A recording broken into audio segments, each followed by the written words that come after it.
dentro de esta serie una de las respuestas más extrañas, más misteriosas, por así decirlo. Entonces, dentro de esta serie le invito a buscar Efesios capítulo 3.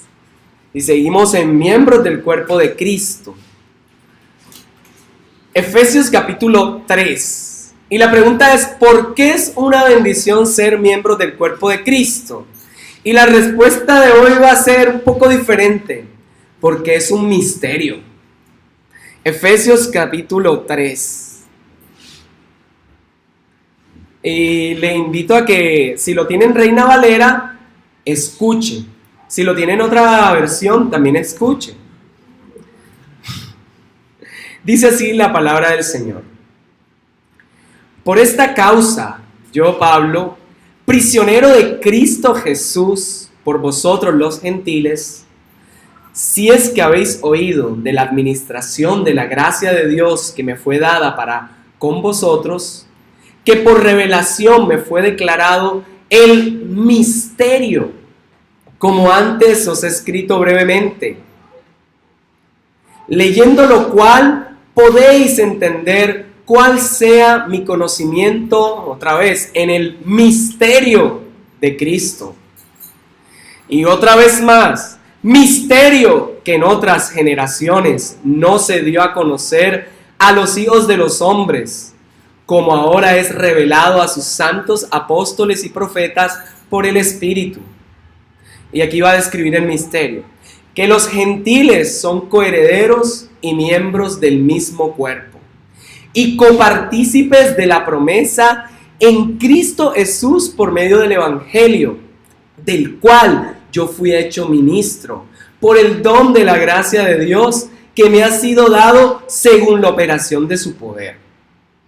A mí, que soy menos que el más pequeño de todos los santos, me fue dada esta gracia de anunciar entre los gentiles el evangelio de las inescrutables riquezas de Cristo y de aclarar a todos, sea cual sea la dispensación del misterio escondido entre los siglos en Dios que creó todas las cosas, para que la multiforme sabiduría de Dios sea ahora dada a conocer por medio de la iglesia a los principados y potestades en los lugares celestiales, conforme al propósito eterno que hizo en Cristo Jesús nuestro Señor, en quien tenemos seguridad y acceso con confianza por medio de la fe en Él.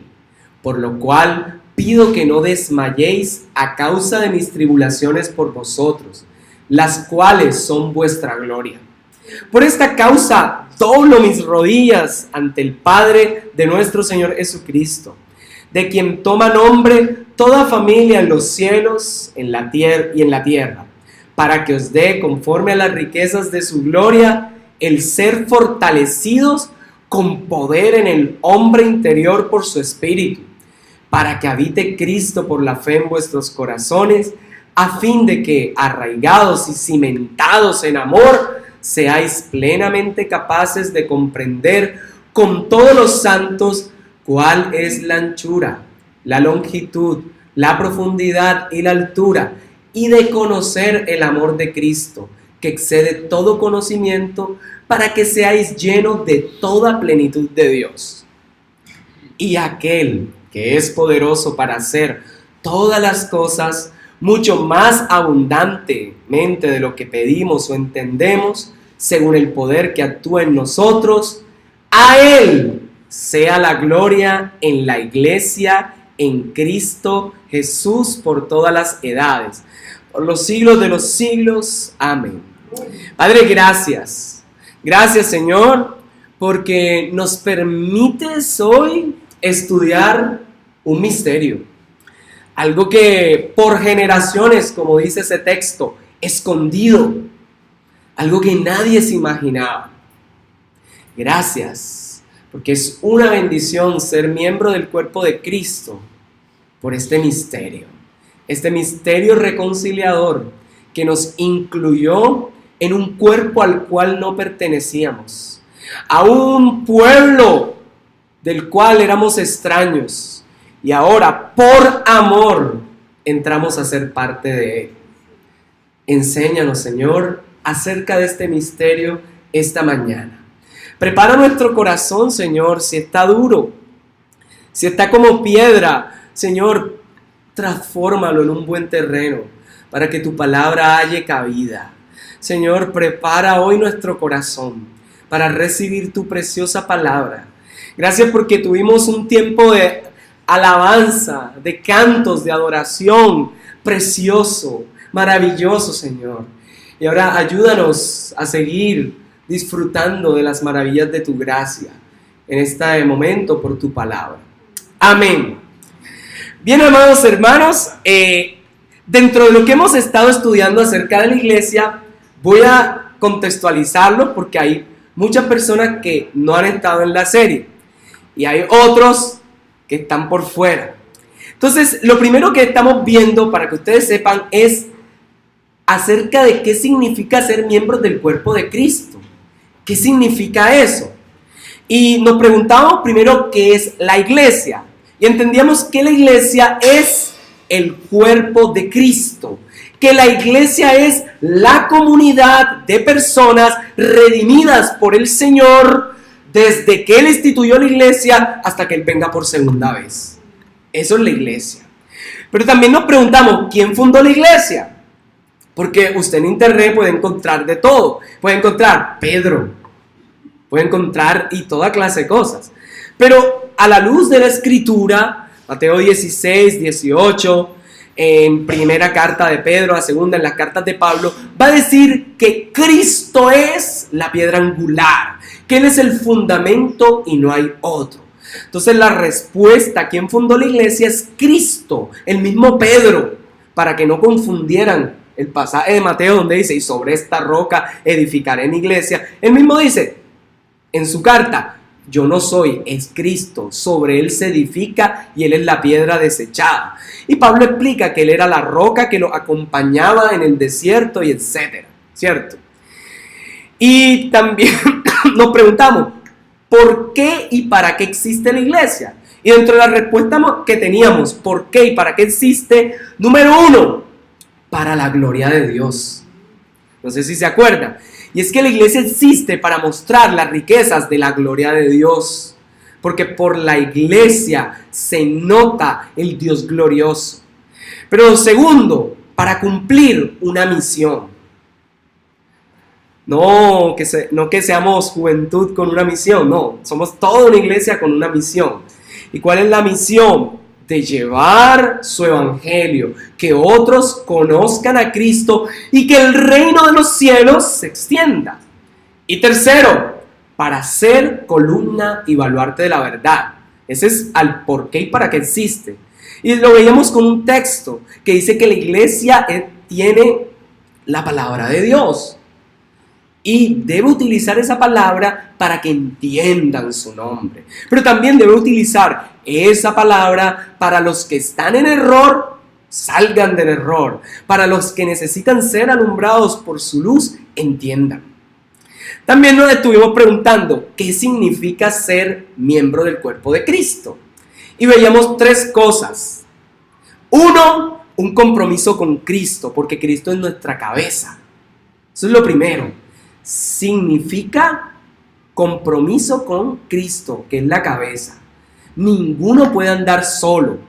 Hermanos, si usted es un dedo sin cuerpo, lo más probable es que se muera ese dedo, se pudra. Porque un dedo no puede andar solo como un gusanito ahí saltando. Eso nada más ocurre en los locos Adams, que salía una mano, que caminaba y ya. El tío cosa, no, había otro que era puro pelo. Entonces, eso nada más ocurre allá. En la vida real no se puede. Entonces, ¿qué significa ser miembro? 1, un compromiso con la cabeza, que es Cristo. 2, un compromiso con los hermanos. Porque aparte de ser un compromiso vertical con Cristo hacia arriba, es un compromiso de los unos con los otros. Usted y yo, ustedes y ustedes, todos y nosotros, del mismo modo. Complete la frase en el sentido contrario, ¿cierto? Todos tenemos un compromiso los unos con los otros. Y tercero, decíamos, un compromiso que se extiende más allá es un compromiso con la sociedad. Porque es que no podemos quedarnos solo, alabo a Cristo, levanto mis manos aunque no tenga fuerza, levanto mis manos aunque tenga mi problema. Tampoco podemos quedarnos solamente ahí con el hermano. No hay un saludo más lindo que el saludo del hermano, se da la mano y se dice, Dios te bendiga mi hermano. No, significa también que yo debo bendecir a los que están afuera. Significa también que mi relación con los vecinos debo cuidarla. Que también debo cuidar mi relación con todos. Que si usted fía, pague. Que si usted prestó un libro, lo devuelva. Santo.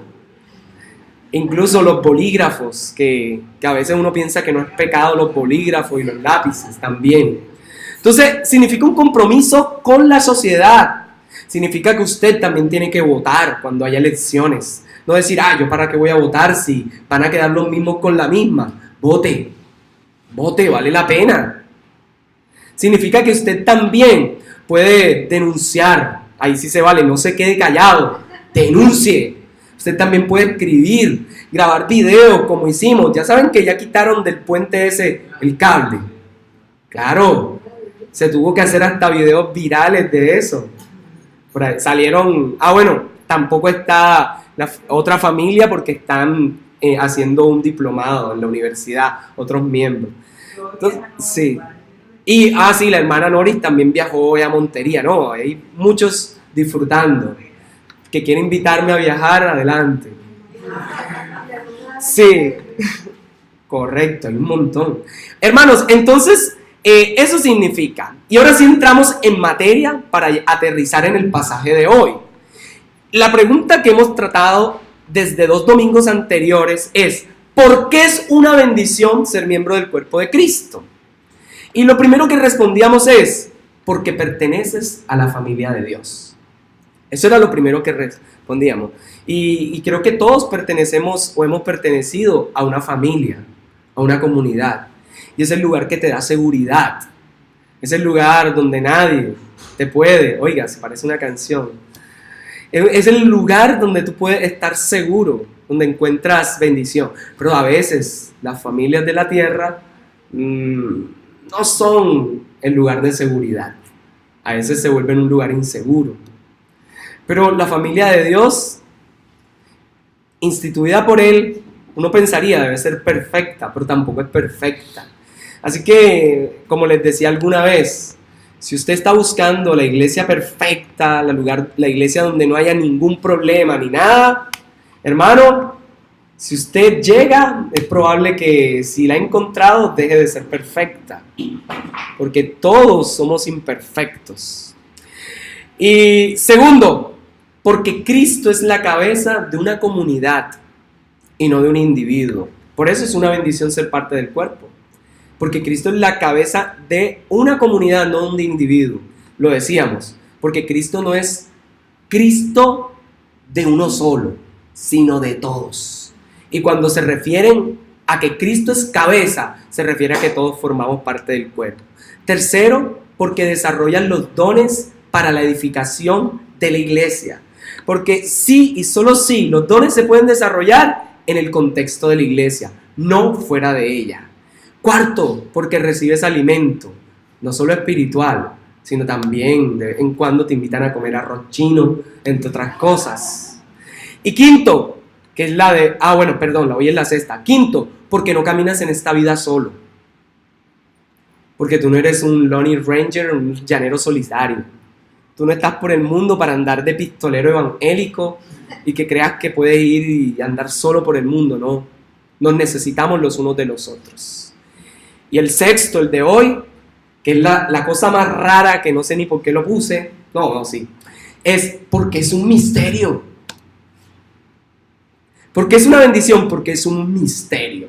Y ahora sí vamos a desglosar ese misterio. Scooby-Doo, yo me lo veía, no la canción que anda por ahí ahora en esta época.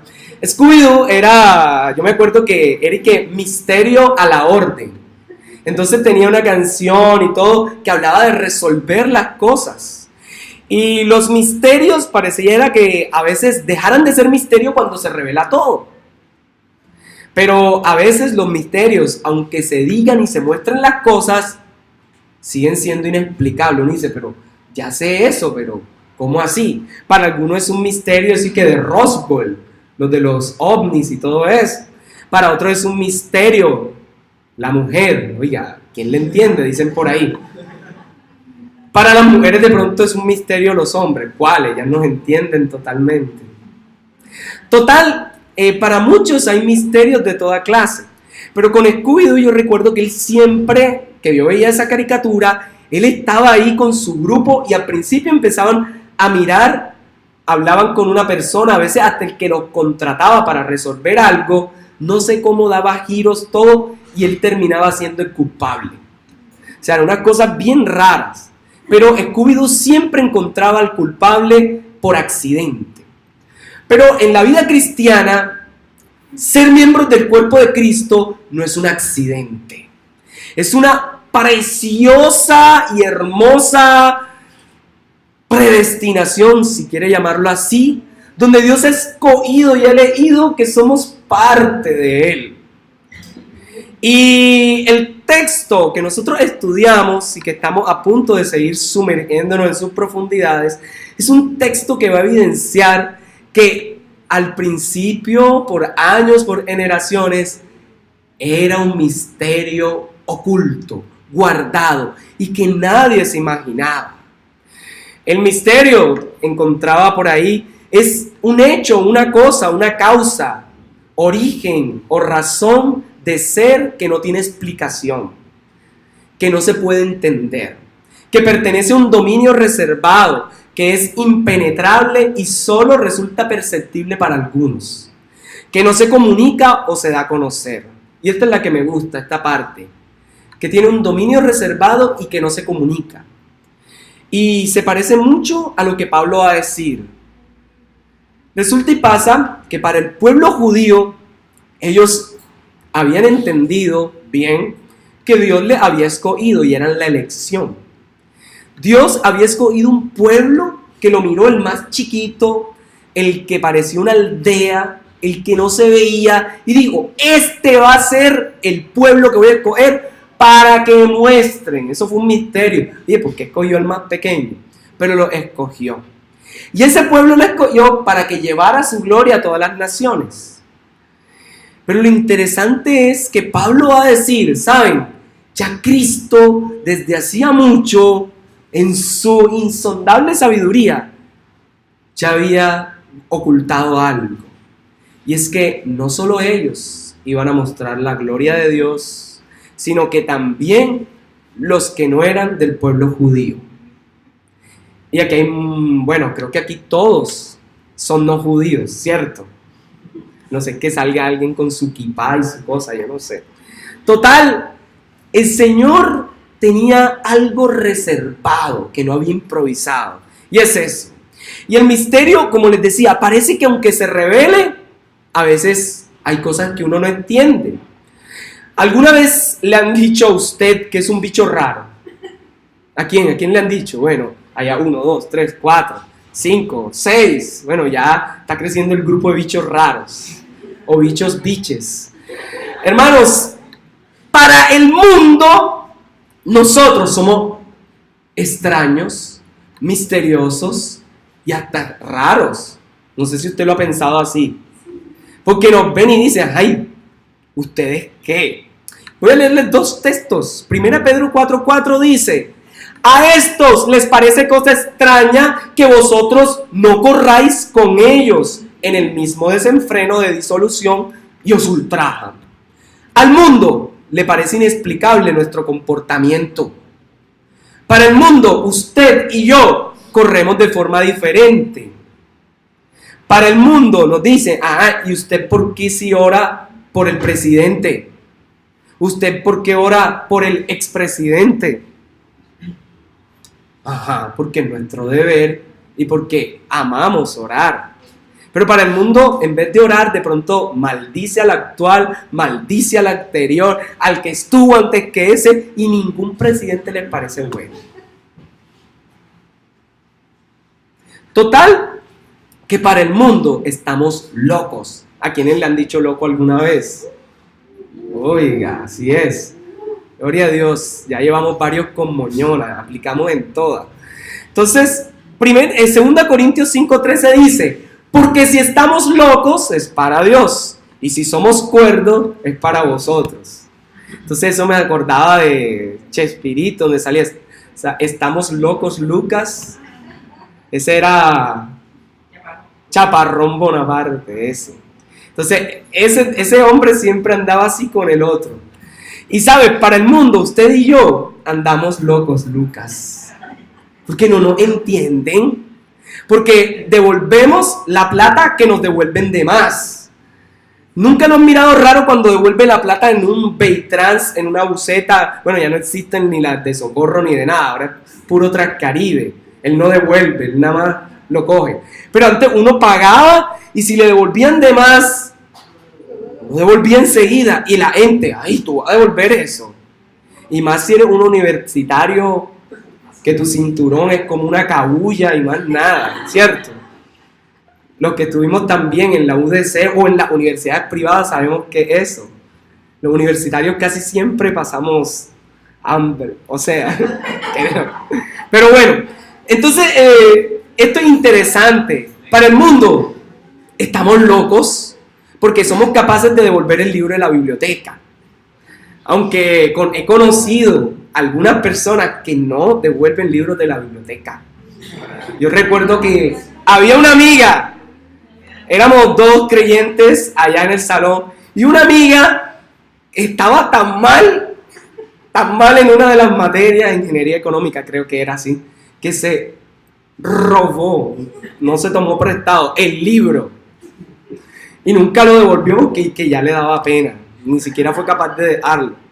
Entonces, para el mundo es cosa extraña cuando uno no se queda con los libros, sino que los devuelve. Bueno, cierro paréntesis, aquí no le estoy diciendo a nadie, pero el que tenga libros, amén. No, 1 Corintios 1, del 18 al 25, dice algo que me llama la atención. Porque la palabra de la cruz es locura para los que se pierden, pero para los que se salvan, esto es a nosotros, es poder de Dios. Así con esa P, poder de Dios, poder. Hermanos, la palabra, el evangelio es poder de Dios para los que se salvan, pero es algo sin sentido para los que no creen en ella. Por ejemplo, si decimos que fumar es dañino para el cuerpo, mucho, eso no importa. Si decimos que aún te puede hacer daño algo que te hagas en tu piel, que puede ser cancerígeno, no, es mi cuerpo y yo hago lo que quiero. Bien, cada quien sabrá qué hace. Todo me es lícito, pero no todo me conviene. Todo me es lícito, pero no todo me edifica. Todo me es lícito, pero yo no me dejaré llevar. Para el mundo, piense bien, para que entienda un poco lo de ser bicho raro, lo de ser tan misterioso. Usted no se ha visto alabando a Dios con sus manos, cerrando sus ojos. A veces, Señor, gracias. ¿Qué tal que usted le muestre un video así y piense que usted no fuera creyente y se ve usted alabando y saltando? ¿Usted qué pensaría? ¿Cierto? A ver, ¿qué pensaría usted si no fuera creyente, si toda su convicción, todo lo basa en un libro? Bueno, hoy tienen la Biblia en sus teléfonos, en un teléfono, en una aplicación, en la Biblia. ¿Qué pensarían si todo lo que usted cree va ahí? ¿Qué pensarían? ¿Cierto? Si a la persona que más ama y la abraza, pero no se puede ver. Si la persona que usted más quiere, sobre todo ama, nadie, a veces no sé si le han preguntado, pero muéstramelo. Si es real, muéstramelo para verlo. Entonces, para el mundo estamos locos. Claro, con razón, ellos dirán, no entienden lo espiritual. Entonces, es un misterio. Y pareciera ser que la vida cristiana está llena de misterios. El bautismo que va a pasar hoy con 3 hermanas. ¿Qué significa? ¿Cómo así que hay que sumergirse el agua y luego hay que salir? ¿Qué es eso? Ajá, no puede decir simplemente que es cristiano y ya, porque tiene que sumergirse. ¿Cierto? ¿Qué es? ¿Una secta? Pueden preguntar. ¿Cierto? El mundo no entiende, es una locura, un misterio. El bautismo es la representación externa, física, de una convicción interna, espiritual. Es la manifestación del cambio, del nuevo nacimiento, de decir, sí, he muerto con Cristo, me sumerjo, pero renacido con Él, salgo, y salgo limpio. Ahora no que van a dejar el agua toda negra y eso. No se asusten. No. Es algo que ya sucedió. Cristo lavó por su preciosa sangre. Amados hermanos, ¿qué de la presentación de los niños? Hoy tenemos por acá Juan Pablo. ¿Cómo así que hay que presentarlo? Eso no es solamente una costumbre judía. No, podemos traerlo acá si queremos, podemos decirle entre todos con los familiares y mostrarle a la iglesia, Señor, esta es la responsabilidad, en este caso de Jonar y Karen.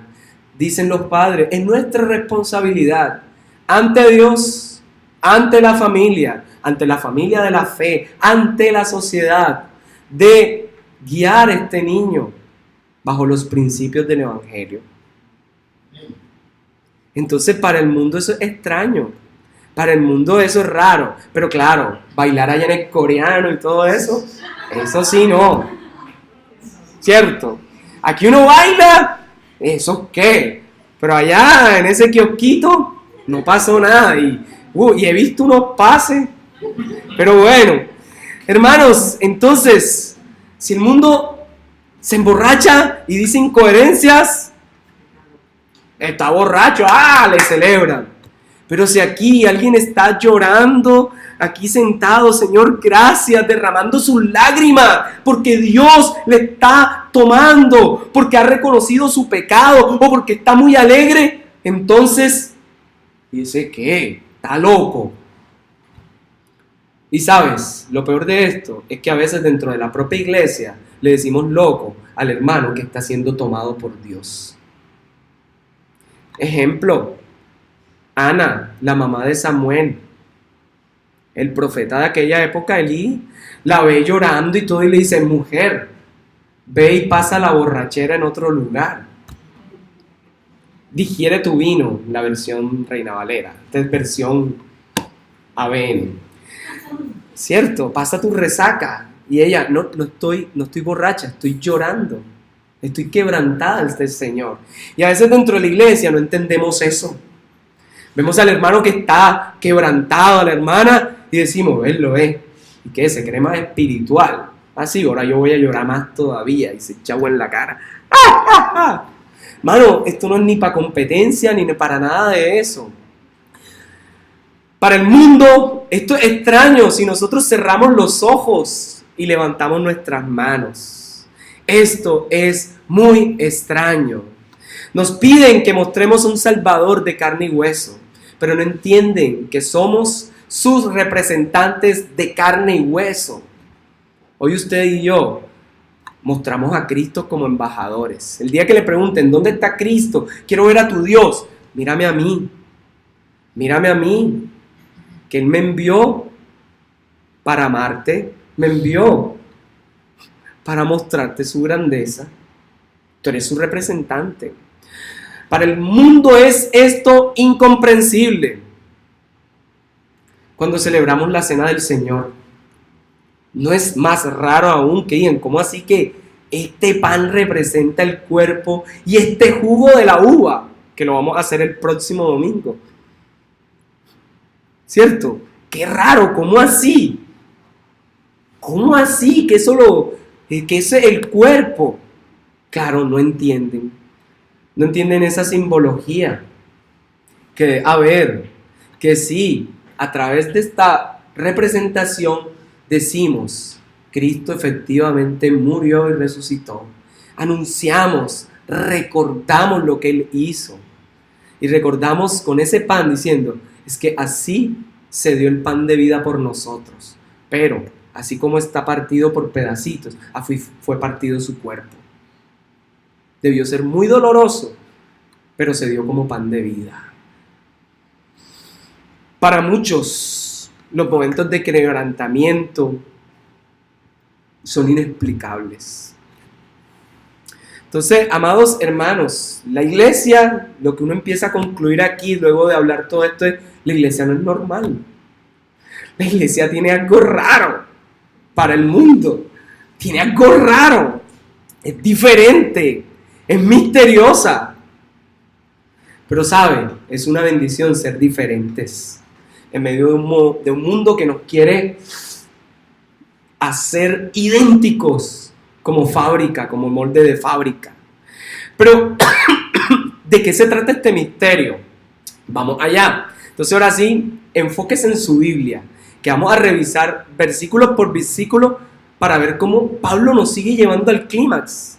Pues Pablo ha venido hablando en los 2 primeros capítulos, ahí lo puede mirar o ver, en los 2 primeros capítulos, Pablo ha hablado temas meramente teológicos y doctrinales. Es decir, toda la palabra que tenía que tener Pablo: bendito sea el Dios, Padre de nuestro Señor Jesucristo, predestinado, etcétera, que los gentiles, todo eso lo ha dicho en los 2 primeros capítulos.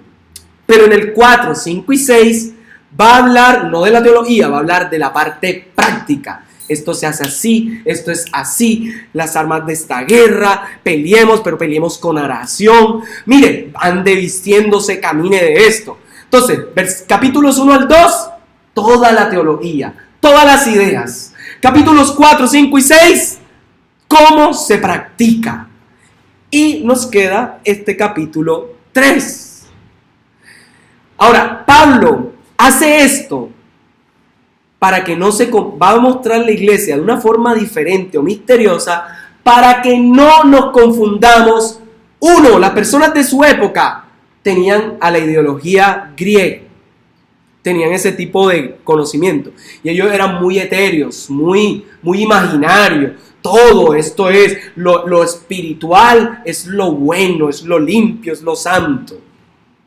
Entonces, él, para que no se parezca a la filosofía griega, va a querer hacer algo diferente. Va a hacer una combinación. Va a poner cosas que se pueden entender, que son ideológicas, por así decirla, pero que se combinan con algo que se puede realizar, pero que solo viene de parte de Dios. Y va a meter una palabra que a la gente le gusta mucho: el amor. ¿A quién le gusta aquí el amor? Amén. Gusta. ¿A quién le gusta aquí ser amado? Por favor, así es. Creo que a todos. Pero ¿a cuántos les gusta amar? Claro. Y algunos cantan en los cultos: yo quiero enamorarme más de ti. Y si tiene una persona al lado, si le gusta, a veces aprovecha: enséñame a amarte y a vivir. Oiga, tenga cuidado. ¿Cierto? Así creo que se conocieron un par. No me acuerdo. No. Oiga, santo. Yo canto y bailo en mi cocina. Oiga, eso está bueno. Amén. Eso. Entonces, él quiere mostrar algo diferente. Versículo 2, míralo, del capítulo 3, nos va a decir que el misterio se ve en una gracia que le fue entregada a Pablo, que hace parte de un plan, pero no un plan cualquiera, un plan eterno. Es decir, la gracia no es algo que se gana. Usted se ganó, no sé, la salvación porque usted hizo algo, porque usted se puso a ser el más bueno del mundo. No, simplemente Dios se la dio y ya. Usted es salvo simplemente porque Dios así lo quiso. Y punto. Versículo 4. El misterio tiene que ver con Cristo. No es con los rituales que se puedan hacer en la iglesia. No es por las prácticas en la liturgia, en lo del bautismo, lo de la cena del Señor y todo eso. No tiene que ver. El misterio tiene que ver es con Cristo. El misterio está encerrado en Él desde su plan eterno. En el versículo 5, el misterio es algo que estaba escondido, oculto, ¿por cuántas generaciones? Una sola. O como dice ahí en el 5. Estaba escondido por un año. Por muchísimas generaciones. Estuvo escondido millones de años. Pero dice que le fue dado a conocer a través de sus profetas y apóstoles, los que escribieron la santa palabra. Versículo 6, el misterio tiene que ver con la predicación del evangelio y con una promesa dada en Jesucristo. El misterio tiene que ver con la unión del pueblo que había sido escogido, Israel, con otros que no eran pueblo, los gentiles. Ese va a ser el centro. El gran misterio es los que no teníamos esperanza, los que no éramos pueblo, los que estábamos perdidos en nuestros delitos y pecados, ahora pertenecemos a Él. Ese es el precioso misterio. Yo creo que eso es como para gritar de la alegría. Eso es algo precioso. Versículo 7. El misterio es un regalo, es un don que viene por el poder de Dios.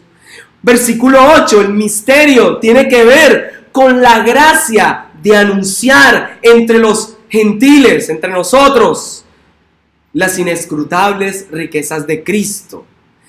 Es decir, es algo tan grande, inescrutable, es algo tan grande que nadie puede sondearlo, nadie puede conocerlo, es tan grande que nadie lo puede medir. Mire, para describir bien este versículo en nuestro contexto, no sé si recuerdan, y perdonen la expresión, una serie que daban en Telecaribe, Las Vainas de mi Pueblo. Bueno, para explicar esto voy a utilizar un capítulo de ellos. Y resulta que un día están los dos, uno grueso, con un machete, que a veces lo ponía en el piso, sentado en una mecedora, y el otro, una vez, digo, oye, eran bien exagerados y embusteros, para explicar esto de lo inescrutable. Resulta que le dice, oye, imagínate que cuando se casó mi hija, yo quise celebrar e hice una fiesta. Así que cogí y mandé a traer 30 reses y las mandé a mechar. Sí, todas. Imagínense. Y como no había dónde echar eso, imagínense, cogió los huevos como más de 20,000 huevos, todo eso, y lo echaron en una paila eso era como del tamaño de Arjona, una cosa así gigante. Y como no había nada para revolver, contrataron 20 lanchas de esos motores Johnson, decía él. Y mientras está contando, el otro queda con la cara así de ¡ole! Te vas a llevar un planazo. Él dice otra palabra, pero le dice, mire, así como él preparó usted sabe lo que es enmechar 30 reses, no sé quién lo va a hacer. Este texto va a querer decir, mire, es tan grande, inescrutable la grandeza de Dios, que ni el exagerado ese de Telecaribe puede, con sus peñones, describir lo tan grande que es Dios, las riquezas de su amor. Las riquezas de Dios son más grandes, son más exageradas. Por eso tiene la capacidad Dios de amarte y de amarme. Usted sabe lo precioso es que Dios sea capaz de amar a un pecador, a un traidor. Usted sabe lo grande que tiene que ser un Dios puro y perfecto, que no admite ningún pecado, que no admite, dice, no dará por inocente, y que sea capaz de amarnos. Eso sí es grande e inescrutable. Amados hermanos, en el versículo 9 El misterio, dice, no fue al azar. Es el plan de Dios. Y no cualquier plan, un plan escogido. Mire, Dios lo tenía usted en su mente desde siempre. Así que no olvide eso. Hermano, hermana, usted no está al azar. Usted está aquí. Usted hace parte del cuerpo de Cristo porque Dios le escogió. No olvide eso. Usted nunca podrá escaparse de los designios de Dios. Él le ama. Él le ama. Y si escuchamos hoy todo lo que se cantaba en la alabanza, decían: Dios nos ama. Él nos ama. Porque ese va a ser el énfasis de Efesios. Y de casi toda la teología de Pablo es que Dios nos ama. Porque pareciera que no tenemos capacidad para devolver todo eso. Aunque los mandamientos que ama al Señor tu Dios con todo tu corazón, con toda tu alma, con toda tu mente y con toda tu fuerza. Claro, eso no lo desconocemos. Pero podemos hacer eso porque Él nos ama. De hecho, ¿quién podría cumplir? Y perdonen, esto puede ser un poco polémico, pero ¿quién podría cumplir esa ley si primero Dios no nos ama primero? Nadie pudo cumplir la ley, solo Cristo. Así que ni nosotros íbamos a poder cumplir el amar a Dios con todo nuestro corazón, con toda nuestra alma, con toda nuestra mente. Y menos el segundo, amar al prójimo como a nosotros mismos. Porque a veces ni nos amamos. Versículo 10 dice: este misterio fue por sabiduría de Dios y ahora es dado a conocer. ¿Por qué he colocado todos estos versículos con la palabra misterio? Porque es que Pablo ha ido aumentando esa tensión para mostrar lo que quiere con ese misterio, con esa unión mística, en palabras del capítulo 5, entre Cristo y la iglesia. El versículo 11, el misterio es un propósito eterno. Y ahora, ¿a quién no le suena ilógico un objetivo eterno o un propósito eterno? Si los objetivos nos enseñaron, por lo menos a mí, en la carrera, deben ser cuantificables, medibles, verificables, claros, concisos. Deben tener una fecha de inicio, una fecha final. Pero aquí dice, no, eterno. Pues Pablo no lo está diciendo de esa manera. Lo está diciendo, es algo que nació del corazón de Dios desde siempre, porque nunca lo improvisó. Y se cumplirá en su tiempo. No quiere hablar como los objetivos que conocemos, sino nació de Dios, por eso es eterno. Y aquí viene lo que quería colocar como cerecita, ya para ir terminando. Versículos 12 al 16. Este misterio tiene un fundamento. Es seguro y no debemos desmayar. Es para ser fortalecido. Es decir, Dios reveló esto de que somos miembros de su cuerpo para que nosotros tengamos fortaleza. Para que nosotros seamos fortalecidos. Y sepa, hermano, que por este misterio tenemos la confianza y la seguridad de que nos podemos acercar al Dios eterno y poderoso. Tal vez alguien aquí podría decir, yo puedo presumir que si llamo a, ¿quién será? Al más importante que usted crea, a Bill Gates, lo llamo y me responde. Es más, miren, aquí están mis selfies con Bill. Aquí estaba el que le guste Trump, mira, aquí estoy con Trump. Estoy en Irak. No, yo no sé. A cualquiera podría presumir, no, aquí estoy yo con toda la cúpula de cualquier cosa. Hermanos, yo no sé con quién se quiere tomar usted la foto. No sé. Pero lo que le puedo decir es que usted tiene algo mejor que la foto. Y es que puede acercarse al Dios eterno, vivo, todopoderoso, que hizo todo sin restricciones, sin reservas. Tal vez el otro en algún momento le podrá cerrar la llamada. Tal vez en otro, en algún momento, ay, estoy ocupado. O te miren el teléfono, otra vez, ¡pac! Puede pasar. De pronto te ven y te ignoran, te han visto. Tú sabrás. Pero Dios no te deja en visto. Él no te deja con los dos chulitos. Él responde. Ese es el Dios que tenemos. Él ve y oye. Él es el omnisciente. Y sabes, el misterio, versículo 5, vuelva a verlo. Misterio que en otras generaciones no se dio a conocer a los hijos de los hombres, como ahora es revelado. El 6 lo dice, que los gentiles son coherederos y miembros del cuerpo de Cristo y copartícipes de la promesa. ¿Por medio de qué cosa? Del evangelio. Es decir, que cuando usted predica el evangelio, puede hacer que otros entren en ese misterio. Porque muchas veces nos jactamos, a veces decimos, yo soy la elección, yo fui escogido y ya. Si usted lee el capítulo 1 de Efesios, él va a aclarar eso, como lo está aclarando aquí. Porque a veces nos queremos decir, no, es que Dios escogió y ya, y punto. Listo, efectivamente, lo dice en la primera parte del primero. Pero en la segunda parte del primer capítulo dice, pero a través de la predicación del evangelio, ustedes también se han unido. Es decir, cada vez que usted abra la boca con el evangelio, la persona que cree de todo corazón que Jesús es el Señor, pasa a ser un elegido. Y ya. ¿Y cuál es el misterio? Bueno, ahí hay un gran misterio. Entonces, judíos y no judíos, somos pueblo. A través de la predicación del evangelio. Los versículos 16 al 19, mírenlo, ya para concluir.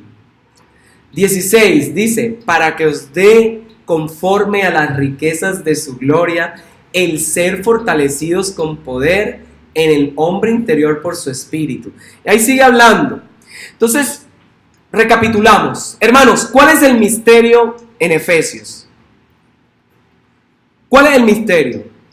Que judíos y no judíos forman un solo pueblo. Y el pueblo se llama iglesia. Repito, ¿cuál es el misterio del que habla Efesios? Judíos y no judíos forman un solo pueblo que se llama iglesia. Bien, ya, si ya saben eso, ya podemos irnos. No, continuemos. Versículo 16 y 17 tienen dos para qué. El para qué del versículo 16, el para qué número 1. ¿Para qué nos sirve este misterio? Pues número 1, para ser fortalecidos con poder en el hombre interior. Es decir, lo más precioso es el primer para qué. ¿Sabe para qué nos sirve ser unidos los unos con los otros? Para que seamos fortalecidos desde el interior. Por eso es que nos necesitamos. Hermanos, por eso la iglesia se necesita unos con otros. Por eso necesitamos a Cristo como cabeza. Por eso necesitamos a los demás miembros. Ese es el primer para qué. Porque es una fuerza que viene desde adentro hacia afuera. Para que hacer lo que usted antes no podía hacer. Ese es el primer para qué de este misterio. El segundo, versículo 17. Para que habite Cristo por la fe en vuestros corazones. Es decir, Cristo viene a habitar. Ese es el segundo para qué que tiene el texto.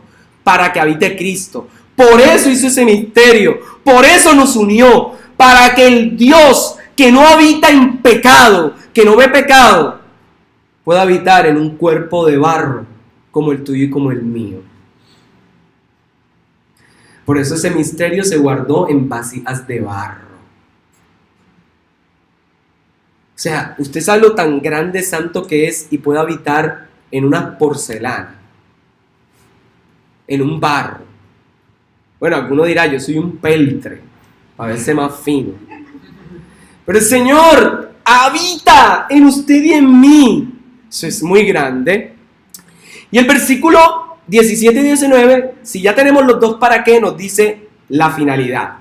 A fin de que, arraigados y cimentados en amor, seáis plenamente capaces de comprender con todos los santos cuál sea, aquí viene, la anchura, la altura, mejor dicho, la plenitud del conocimiento de Dios. Dios quiere que le conozcas y le puedes conocer porque estás unido a Él. Eso es lo que nos dice Pablo. Y esto en un lenguaje tan misterioso. Y esa palabra plenitud en el griego es como dando a entender una persona que está enamorada. ¿Quién aquí ha estado enamorado alguna vez? ¿Quiénes están enamorados? ¡Santo! ¡Oiga! ¡Gloria a Dios! Desde acá le aplaudo eso. Sí es.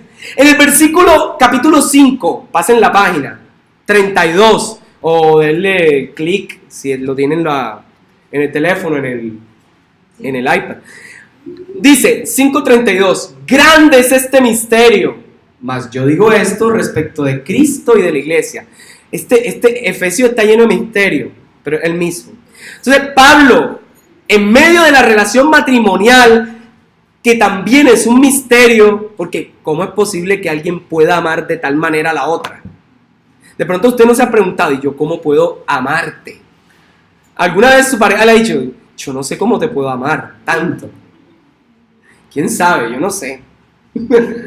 Pero ¿usted cómo puede tolerar o aguantarse algunas cosas que no se toleraría de otros? ¿Cierto? Pero también hay otras que uno le tolera a otros y no le puede tolerar a su amor. También pasa. Se vuelve uno más exigente. A todo el mundo no le dice nada, pero a esa persona, ¡ay, caramba! ¿Cierto? Oiga, santo. Entonces Pablo sabe que eso es un misterio, porque a veces uno dice, ¿cómo se pueden amar tanto? Pero él va a decir, el misterio aquí no es ese, aunque son misteriosos. El misterio es cómo el Dios santo, que nosotros tanto le fallamos, se ha unido a nosotros. Eso sí es un verdadero misterio, que Dios nos ame y se haya unido a nosotros. Ese es el misterio aquí. ¿Te has preguntado alguna vez por qué ella, por qué él? Hablando de tu pareja. Ay, ¿por qué ella? ¿Por qué no otro? El amor es tan impresionante, ¿cierto? Que puede motivar a que gente perezosa se levante temprano, nada más por ver la cara al ser amado. Aquel muchacho que no arreglaba el cuarto, arregló toda la casa porque lo iban a visitar. Eso es un misterio, hermanos. Un misterio, ¿cierto? Y así sucesivamente. Que cambie su vestimenta. Que la chica que nunca se maquilló se echó un labial y algo que digo, ¿cómo? Ahora o nunca. Santo, ¿cierto? Que de pronto esa chica o ese chico que se veían como un león rugiente, ¿cierto? Buscando a quien devorar, ahora es una mansa paloma. Pero también, ¿cómo es posible este misterio? Que Dios nos haya unido de tal manera que usted sea capaz de aguantarse a X o Y hermano, ¿cierto? Pasa. Hoy iba a traer, había un hermano que lo iba a tomar de ejemplo, pero no vino. Él me dijo que lo podía utilizar. Él me dijo que podía utilizarlo, ¿cierto? Y te lo puedo decir porque me autorizó. Cristian me dijo, ay, ¿cómo hacen para soportarme? Me dijo que estaba autorizado para decirlo, porque él sabe que a veces puede ser pesado. Pero sabe, Cristian no es el único pesado. Yo también puedo ser pesado. Usted también puede ser pesado. Entonces es un misterio. Y el misterio tiene una base para sostenerse y esta es la conclusión. Es el amor. Como leí rápido, tal vez usted, cuando leí el capítulo, tal vez usted no alcanzó a mirar la cantidad de veces que aparece la palabra amor. Pero aparece varias veces. Ese misterio solo se sostiene por eso. El amor es tan impresionante, pero no es un amor pasajero, porque el amor puede pasar. Entonces, el misterio es algo íntimamente ligado al amor, y no el amor desde nosotros. Mire el versículo 17. Para que habite Cristo por la fe en nuestros corazones, a fin de que arraigados y cimentados, ¿dónde?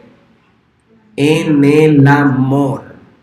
Seáis plenamente capaces ¿de qué? De comprender con todos los santos, es decir, en el contexto de la iglesia, es que se entiende la anchura, la longitud, la profundidad y la altura. Y dice, y de conocer, otra vez la palabra, el amor de Cristo, que excede todo conocimiento. Se sostiene esto, es con amor. El misterio de poder estar unidos salió por amor.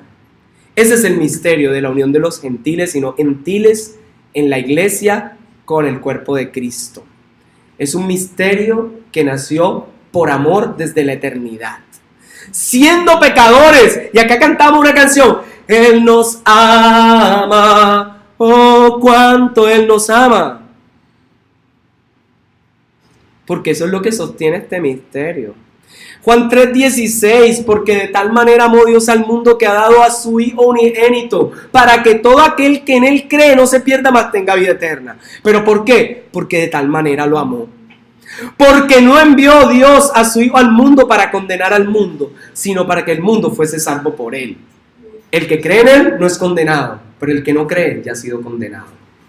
¿Por qué? Porque no ha creído en el nombre del unigénito de Dios. Entonces, el misterio está escondido en Cristo. El misterio es por amor y nos une. En Romanos dice, ¿quién nos separará del amor de Cristo? Hermano, ¿qué te puede separar? ¿Que te maten? No. ¿Que te encierren? ¿Que te laceren? No, nada. Ni nadie te puede separar del amor de Dios en Cristo. Y el texto final de conclusión. Dígame, ¿qué texto sería más apropiado para hablar de amor en el Nuevo Testamento? Donde nos describa el amor. Juan 3:16. Ya lo leímos. Aparte de ese, ¿cuál otro? Oiga, este hombre está iluminado. 1 Corintios 13. Porque sabe él ya su amor. Entonces, 1 Corintios 13 tiene un misterio también espectacular. Y es que nunca nos dice, tienes que amar. ¿O sí? ¿Se ha leído 1 Corintios y alguna vez dice, ama así, ama? No, hermano. Porque Pablo desarrolla toda su teología en sus cartas y a veces insinúa las cosas. Él solo describe el amor de Dios para hacerte cuestionar y preguntar, ¿será que yo tengo todo esto? Y si tú tienes eso, sabes entonces que tiene el amor de Dios. Pero si no ves eso en ti, dice, epa, algo está pasando. ¿Tienes ese amor? Aquí Pablo nunca dice, ama, sino que dice, el amor de Dios es. Como para dar ejemplo. Pablo hace una oración en Efesios 3 y no la hace de pie, la hace de rodillas. ¿Para qué? Para que nos arraiguemos de manera plena en ese amor. Porque antes de decir amo a Dios, primero debo decir, Él me ama, oh, me ama, cuánto me ama. Porque el amor de Dios es el aglutinante, es el pegamento. Bueno, en palabras costeñas, el colbón, el boxer que nos pega a Él. Ese es el amor de Dios, que nos hace estar unidos a Él de manera misteriosa. ¡Qué misterio! Concluyendo, número 1, la forma de relacionarnos con el cuerpo de Cristo debe ser en amor. Porque ya Dios nos unió y el aglutinante es el amor. La forma de relacionarnos con el cuerpo es el amor de Dios que derribó toda frontera. Que dice, ya no hay judío ni griego, ya no hay esclavo ni libre, ya no hay ni hombre ni mujer. Él derribó los muros hasta los culturales. Árbol de vida para las naciones, hermanos invitados que nos escuchan. Por eso ninguno es igual a otro en una iglesia. Por eso no podríamos decir ni estar felices de decir, es que en esta iglesia todos son administradores. No, mi hermano, aquí no queremos igualitos. Si Dios nos permite tener muchos administradores que vengan. No podemos decir, aquí todos ven 2020, porque aquí tenemos algún grupo que tiene discapacidad visual o que le dice disminución en la vista. Así es. Y algunos muchísimo más que otros. ¿Y es excusa eso para servir a Dios? Hermano Carlos, ¿usted le sirve a Dios? Y sin importar nada, porque el aglutinante es el amor. ¿Sabe? Dios, con respecto a esto de los unos de los otros, no nos hizo iguales. Aquí todos no son amas de casa, jefes de hogar. No todos tienen el don igualito. De pronto quisiéramos 1000 de estos jóvenes que nos ayudaran con la alabanza, con todo. Pero no, necesitamos los que predican, los que oran, los que salen a dar, etcétera. Todos de todo. Hermanos, solo el amor que viene de Dios nos hace plenamente capaces, según el versículo 18, de comprender con todos los santos lo que significa ser miembros del cuerpo de Cristo. Porque ese aglutinante es precioso. Solo el amor de Dios nos hace entender con todos los santos. No sirve ver prédicas por YouTube nada más y decir que esa es tu iglesia. No sirve tomar y tener tu pastor virtual y ya. Eso no sirve. Necesitas estar en contacto con el cuerpo. Y aunque no te guste, ahí te irás formando. Aunque esté el hermano que tú dices, ay Señor, que se congregue en otra. No, Él va aquí y se congregará contigo por la eternidad. Porque si hay una familia que dura para siempre es la familia de Dios. Por la eternidad. Porque Él nos ama. Segundo, la forma de relacionarnos con nosotros mismos será en amor. Cuando piense en usted, piense con amor. Cuando razone la fe, razone con amor. Porque Él nos llama a pensar. Cambia tu manera de pensar para que cambie tu manera de vivir. Porque normalmente nos gusta tener el control. Yo no sé si a usted le pasa que si usted invita, a pronto salieron y usted quiere pagar todo de una porque le gusta o a veces porque quiere tener el poder, no sé, hay diferentes opciones. Pero tú no tienes poder para perdonar tus propios pecados, solo Cristo. Así que no puedes hacer nada, solamente humillarte y arrepentirte y decir, Señor, aquí estoy. No puedo más, lávame, no tengo fuerzas, ayúdame. Relaciónate con amor. La forma en relacionarnos con Dios, la tercera y última, es con amor. Y Pablo, ¿sabes cómo nos llama a relacionarnos? Como había dicho el 18, de rodillas. Ahora no estoy diciendo que esa es la forma de orar. Hay diferentes formas. Pero él dice, yo de rodillas me postro. Por eso, por esta causa, doblo mis rodillas. Dejémonos, hermanos, amar por Él.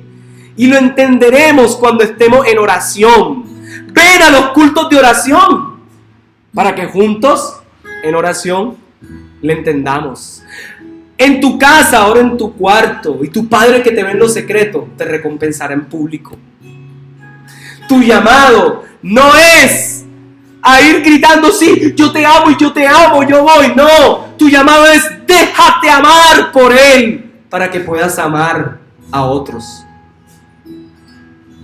Señor, gracias, gracias, porque tú nos amas, porque de tal manera amó Dios al mundo que ha dado a su Hijo unigénito, al que más amaba, para que todo aquel que en Él cree no se pierda, mas tenga vida eterna. Señor, tú nos amas. Muestra ese amor a este cuerpo que te dice, te necesito, Señor. Déjate amar por el Señor, por Jesús el Salvador.